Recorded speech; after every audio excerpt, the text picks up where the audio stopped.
हमें अपनी daily life में हमेशा कुछ ना कुछ ऐसे सेंटेंसेस बोलने पड़ते हैं जो देखने में बहुत ही हार्ड रहते हैं, लेकिन एक बार कॉन्सेप्ट समझ में आ जाए तो बहुत ही आसान हो जाते हैं। इस तरह के सेंटेंसेस आप अपनी डेली लाइफ में यूज करते होंगे ना। मोबाइल चार्ज हो रहा है, चावल बन रहे हैं, उसे भेजा जा रहा था, मैदान साफ हो रहे थे, होमवर्क दिया जाता है, मुझे फोन किया गया, मुझे फोन किया गया है, मुझे बुलाया गया, चाय बन रहा है, चाय बनाया जा चुका है, चाय बनाया गया, चावल बांटे जा चुके होंगे, खिलौने खरीदा जाएगा, मिठाइयाँ बांटा गया था। ये सारे सेंटेंसेस एक ही तरह के हैं, लेकिन इसे बनाने का तरीका बिल्कुल ही अलग होता है। और सच कहूँ तो ये जो टॉपिक है ना, बहुत ही हार्ड है, लेकिन आज के ये टॉपिक में इतना आसान कर दूंगी कि आप लाइफ में कभी भी भूल नहीं पाओगे इसे। और आप खुद ही कमेंट करके जाओगे कि मैम आपने इतना बड़ा टॉपिक को इतनी इजी वे में समझा दिया। बहुत ही आसानी तरीके से सिखाऊंगी और पूरी गारंटी है कि आज के बाद ये कॉन्सेप्ट आप कभी भूलोगे नहीं। तो चलिए बिना टाइम वेस्ट किए वीडियो को स्टार्ट करते हैं। छोटे से वीडियो में डिटेल इन्फॉर्मेशन आज मैं आपको देने वाली हूँ। 1 मिनट में आपको स्किप नहीं करना है, कॉन्सेंट्रेट के साथ आपको वीडियो को फुल वॉच करना है। देखिए, सबसे पहले इस तरह के सेंटेंसेस को बनाने का 1 बाय 1 आप स्ट्रक्चर देख लीजिए। देखिए, आपको हर चीज आपको क्लियर हो जाएगा। पहला है is am are plus verb की थर्ड फॉर्म। अब अक्सर हम न्यूज़पेपर या फिर बुक रीडिंग करते हैं तो कई बार ऐसे सेंटेंसेस देखने को मिलते हैं इंग्लिश वाले, जिसमें इज एम आर के बाद आपको डायरेक्टली वर्ब की थर्ड फॉर्म देखने को मिलती है। तो उसे उसका जो हिंदी मीनिंग निकलता है वो हमारा हिंदी मीनिंग होता है ता है, ती है, ते हूँ। यानी कि आप सिंपल समझ लो कि ये प्रेजेंट इंडेफिनिट के होते हैं। ठीक है, प्रेजेंट के ये सिंपल वाले सेंटेंसेस बनाए जाते हैं। और सेकंड आपका स्ट्रक्चर है इज एम आर के साथ बीइंग प्लस वर्ब की थर्ड फॉर्म यूज होगी। तो जब भी आपको इज एम आर के बाद जस्ट आपको बीइंग देखने को मिलता है और उसके बाद वर्ब की थर्ड फॉर्म आपको देखने को मिलती है, तो तुरंत आपके माइंड में ये क्लिक हो जाना चाहिए कि इसके हिंदी मीनिंग निकलेंगे रहा है, रही है, रहे हो। यानी कि ये आपका कॉन्टिन्यू चलेगा। ये कॉन्टिन्यूअस टेंस होता है, टेंस के कॉन्टिन्यूअस टेंस होते हैं। ठीक है, ये कॉन्टिन्यूअस टेंस होते हैं, प्रेजेंट कॉन्टिन्यूअस टेंस। और जब भी आपको हैज हैव के बाद बिन प्लस वर्ब की थर्ड फॉर्म देखने को मिले कोई सेंटेंसेस में, हैज हैव जस्ट उसके बाद बिन और उसके बाद वर्ब की थर्ड फॉर्म, तो आपको समझ जाना है कि ये इसका हिंदी मीनिंग होगा चुका है, गया है, ली है, दी है। ये आपके प्रेजेंट के परफेक्ट वाले होते हैं। पहले मैं प्रेजेंट के आपको क्लियर कर देती हूँ। ठीक है, प्रेजेंट सिंपल के ये है, प्रेजेंट कॉन्टिन्यूअस के ये, प्रेजेंट परफेक्ट के ये। तीनों स्ट्रक्चर कितने आसान है। इज एम आर वर्ब की third form, is am are being verb की third form, has have been verb की थर्ड फॉर्म। ये तो आपको क्लियर है कि इज किसके साथ लगता है, आर किसके साथ लगता है और एम किसके साथ लगता है। सेंटेंसेस देखिए आपको अभी के अभी बनाना सीख जाओगे। मुझे पढ़ाया जाता है, इसकी हिंदी आइडेंटिफिकेशन क्या है, ता है। तो हमारा हिंदी वाला सेंटेंस ता है होता है, तो इसके स्ट्रक्चर क्या है, इज एम आर वर्ब की थर्ड फॉर्म। तो मुझे के लिए क्या यूज करेंगे, आई। आई के साथ क्या लगता है, एम। उसके बाद वर्ब की थर्ड फॉर्म क्या आएगी, पढ़ाना यानी कि टीच, टीच का थर्ड फॉर्म टॉट। बन गया sentence easily. I am taught, मुझे पढ़ाया जाता, आई एम टॉट। उसी तरह से मुझे पढ़ाया जा रहा है। अब यहाँ पे रहा है देखकर आपके माइंड में तुरंत क्लिक हो जाना चाहिए, रहा है किस में आते हैं, प्रेजेंट कॉन्टिन्यूअस में आते हैं। अब बहुत लोगों के माइंड में ये सवाल आ रहा होगा कि मैम ये तो आपने टेंस का सेंटेंसेस बनाया और स्ट्रक्चर तो बिल्कुल अलग है। तो गाइस, ये टेंस की ही तरह है, लेकिन ये है पैसिव वॉइस। ये है पैसिव वॉइस। पैसिव वॉइस क्या होता है, जिनमें सब्जेक्ट का जिक्र नहीं किया रहता है। मुझे पढ़ाया जा रहा है, आपको कौन पढ़ा रहा है आपने ये नहीं बताया, आपने सिर्फ इतना बोला है मुझे पढ़ाया जा रहा है। टेंस के सेंटेंसेस होते हैं जिनमें सब्जेक्ट काम करता है। आप टेंस वाले सेंटेंसेस इस तरह से बोलते हो कि मैं पढ़ रही हूँ, तो वहां पर आप बोल सकते हो आई एम रीडिंग, मैं पढ़ रही हूँ, आई एम रीडिंग। लेकिन अगर आप बोलो मुझे पढ़ाया जा रहा है, कौन पढ़ा रहा है पता नहीं, तो वो वाले आपके पैसिव होते हैं और आपको यही सारे रूल अप्लाई करने हैं। तो मुझे पढ़ाया जा रहा है, आप बोलोगे आई एम, जस्ट बाद आपको बीइंग का यूज करना है और उसके बाद आपको वर्ब की third form taught. I am being taught, मुझे पढ़ाया जा रहा है, आई एम बीइंग टॉट। उसी तरह से मुझे पढ़ाया जा चुका है, जब भी चुका है आप देख लोगे और इसमें सब्जेक्ट कार्य नहीं कर रहा, मुझे पढ़ाया जा चुका है सब्जेक्ट नहीं है।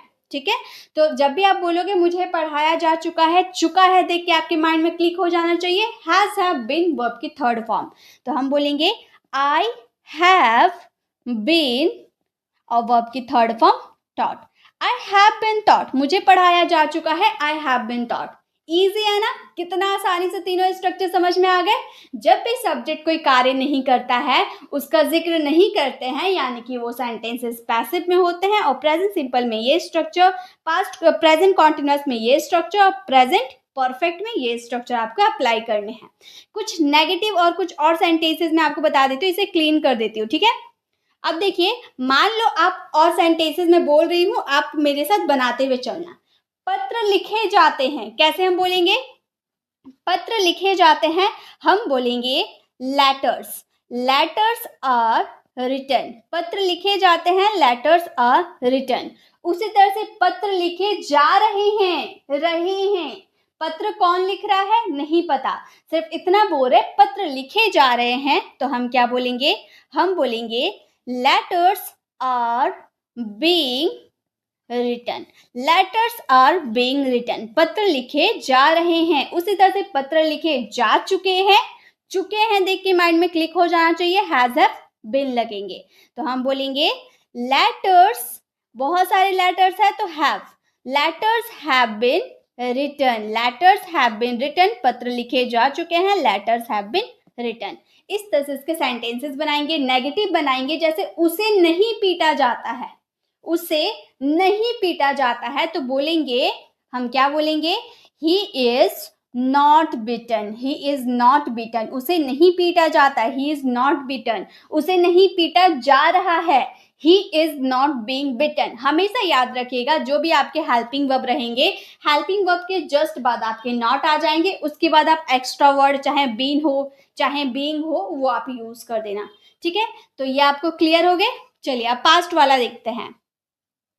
अब पास्ट वाला देखिए, जब भी आपके सेंटेंसेस में वॉज वर और वर्ब की थर्ड फॉर्म आपको देखने को मिलती है, तो माइंड में क्लिक हो जाना चाहिए कि इसके हिंदी आइडेंटिफिकेशन होगी आ, ई, ए, यानी कि ये हमारा पास्ट का सिंपल है, पास्ट का सिंपल है। ओके, जैसे कि वो गया, खाया, पिया, सोया, बैठा, उठा, ये सारे होंगे, ठीक है। और जब भी वॉज वर्ब के साथ बीइंग और वर्ब की थर्ड फॉर्म आती है, जैसे is am are being verb की थर्ड फॉर्म थी, जस्ट वैसे ही वॉज वर्ब बीइंग और वर्ब की थर्ड फॉर्म रहेगी, तो ये कंटिन्यू चलेगा। रहा था, रही थी, रहे थे, ऐसे वाले इसके हिंदी आइडेंटिफिकेशन होंगी। ये हो जाएगा हमारा कॉन्टिन्यूअस। ये क्या हो जाएगा? हमारा कॉन्टिन्यूअस हो जाएगा। और जब भी आप हैड के साथ बीन वर्ब की थर्ड फॉर्म आप देख लेते हो, तो समझ जाना कि ये पास्ट का क्या है? परफेक्ट, जिसका हिंदी आइडेंटिफिकेशन होता है चुका था, चुकी थी, गया था, ली थी, दी थी, ये इसके हिंदी आइडेंटिफिकेशन होते हैं। सेंटेंसेस देखिए, मुझे पढ़ाया गया, तो गया आ ई ए पे आपका सेंटेंसेस खत्म हो जा रहा। मुझे पढ़ाया गया, तो हम मुझे यानी कि आई के साथ क्या लगता है? वॉज। आई वॉज, पढ़ाना यानी कि टीच का थर्ड फॉर्म टॉट। तो हमारा सेंटेंस हो गया आई वॉज टॉट, मुझे पढ़ाया गया, आई वॉज टॉट।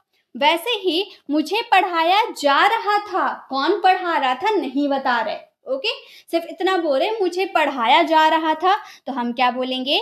हम बोलेंगे आई वॉज बीइंग, है ना, रहा था यानी कि बीइंग, कंटिन्यू चलेगा तो बीइंग लगाएंगे।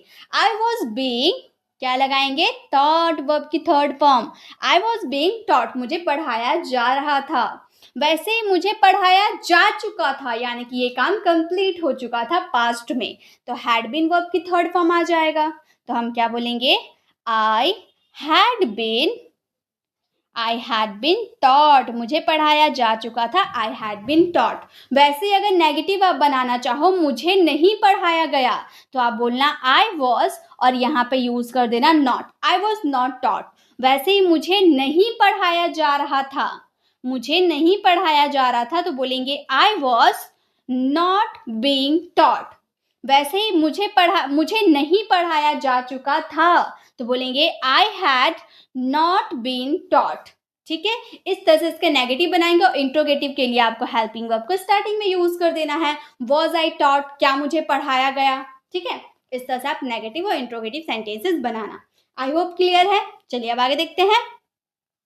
नेक्स्ट देखिए गाइस, आप लोगों के लिए प्रैक्टिस के लिए लास्ट में मैंने क्वेश्चन लिया है, वो क्वेश्चन आप लोगों को सॉल्व करने हैं, और आप लोग सॉल्व कर लोगे तो आप लोगों को खुद पता चल पाएगा कि आपने कितना सीखा है इस वीडियो से। ओके, अब देखिए नेक्स्ट हम पहुंच गए हैं फ्यूचर में।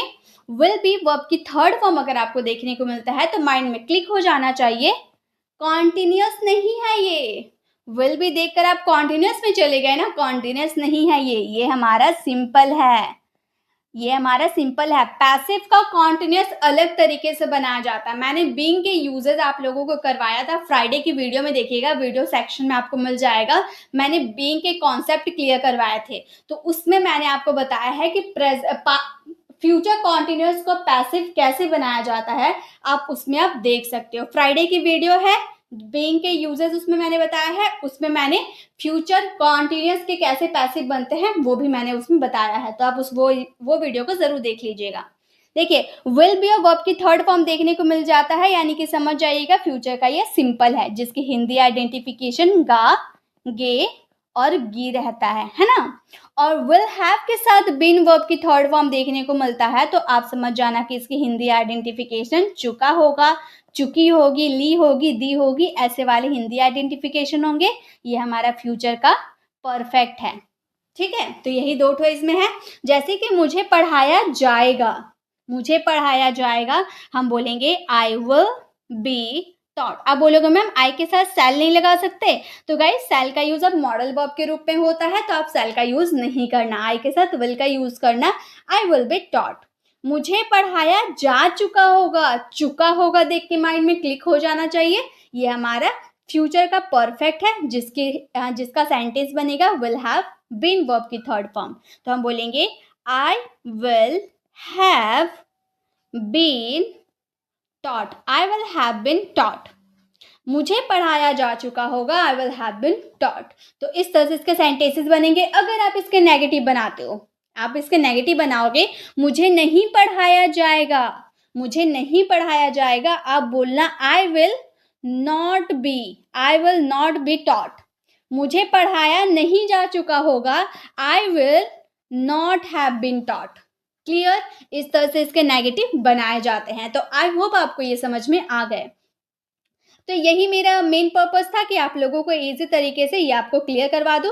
अब बात रहे, ये आपके इतने सारे सेंटेंसेस है, इसे भी हम ट्रांसलेट करेंगे। ओके, तो मैं इस साइड का ट्रांसलेशन मैं करूंगी और इधर आपको ट्रांसलेट करनी है, ठीक है।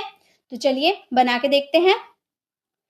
फर्स्ट हमारा है मोबाइल चार्ज हो रहा है, तो रहा है देख के हमारे माइंड में क्या क्लिक होना चाहिए, प्रेजेंट कॉन्टिन्यूअस, जिसमें is am are being verb की थर्ड फॉर्म थी। तो हम इसे बोल सकते हैं mobile is being charged, mobile is being charged. Mobile charge किया, मोबाइल चार्ज हो रहा है हम बोल सकते हैं, या फिर किया जा रहा है बोल सकते हैं मोबाइल इज बीइंग चार्ज्ड। या फिर आप इस तरह से भी इसे बोल सकते हो, हम अपनी स्पोकन इंग्लिश में इस तरह से भी यूज कर सकते हैं, मोबाइल इज चार्जिंग। बट ये ग्रामर तरीके से सही नहीं है। अगर आप ग्रामर तरीके से सीखना चाहते हो, mobile is being charged use करना पैसिव वॉइस है, और अगर आप नॉर्मली यूज करना चाहते हो तो आप ये सेंटेंस यूज कर सकते हो, मोबाइल इज चार्जिंग, ठीक है। चावल बन रहे हैं, चावल कौन बना रहा है नहीं पता, और सेंटेंसेस में रहा है, रही है, आ रहा है, यानी कि ये हमारा कॉन्टिन्यूअस टेंस है। हम बोलेंगे rice is being prepared, rice is being prepared. चाय बन रहे हैं, राइस इज बीइंग प्रिपेयर्ड। उसे भेजा जा रहा था देखकर, यानी कि पास्ट कॉन्टिन्यूअस। तो हम क्या बोलेंगे, हम बोलेंगे ही वॉज being sent, उसे भेजा जा रहा था, he was being sent। मैदान साफ हो रहे थे, कौन कर रहे थे नहीं पता है, यानी कि पैसिव वॉइस पास्ट कॉन्टिन्यूअस के। तो हम क्या बोलेंगे, मैदान साफ हो रहे थे, the field was being cleaned, मतलब मैदान साफ हो रहे थे। होमवर्क दिया जाता है, ता है ती है, यानी कि प्रेजेंट सिंपल। होमवर्क दिया जाता है, हम बोलेंगे homework is given, present indefinite था ना, इसलिए is am are plus verb की third form, homework is given. मुझे फोन किया गया, हम क्या बोलेंगे, हम बोलेंगे आई वॉज कॉल्ड। ये हमारा पास्ट सिंपल का सेंटेंस था, मुझे फोन किया गया, I was called, was verb plus verb की थर्ड फॉर्म। मुझे फ़ोन किया गया है, लिया है, चुका है, ये सारे होते हैं प्रेज़ेंट परफ़ेक्ट का, ठीक है? तो हम ये सेंटेंसेस को बोलेंगे I have been called, I have been called, मुझे फ़ोन किया गया है, आई हैव बीन कॉल्ड। तो इस तरह से इसके सेंटेंसेस बनते हैं। और अगर आपको मेरी तरह से फ़ास्ट इंग्लिश बोलनी है और इसका ट्रांसलेशन भी पूरा तुरंत कर लेना है, बिना कुछ सोचे समझे आपको ट्रांसलेशन तुरंत कर लेना है, तो इसके लिए आपको प्रैक्टिस करनी होगी। जितनी आप प्रैक्टिस करोगे, जितने तरह के सेंटेंसेस आप डे टू डे कन्वर्सेशन में बोलते हो, वो सारे सेंटेंसेस आप एक पेज में लिख लेना, देन उनका ट्रांसलेट करना पैसिव वॉइस के हिसाब से। उसके बाद देखना 100% आपको ये कॉन्सेप्ट क्लियर हो जाएगी। तो गाइस, आज की ये छोटी सी वीडियो आप लोगों को कैसे लगी कमेंट में ज़रूर बताइएगा। और ये स्लाइड आप लोगों के लिए होमवर्क है, इसे होमवर्क करके इसका आंसर कमेंट में ज़रूर दीजिएगा। इससे आपकी प्रैक्टिस हो जाएगी और मुझे भी पता चल पाएगा कि आपको ये कॉन्सेप्ट कितने बेटर तरीके से समझ में आया है।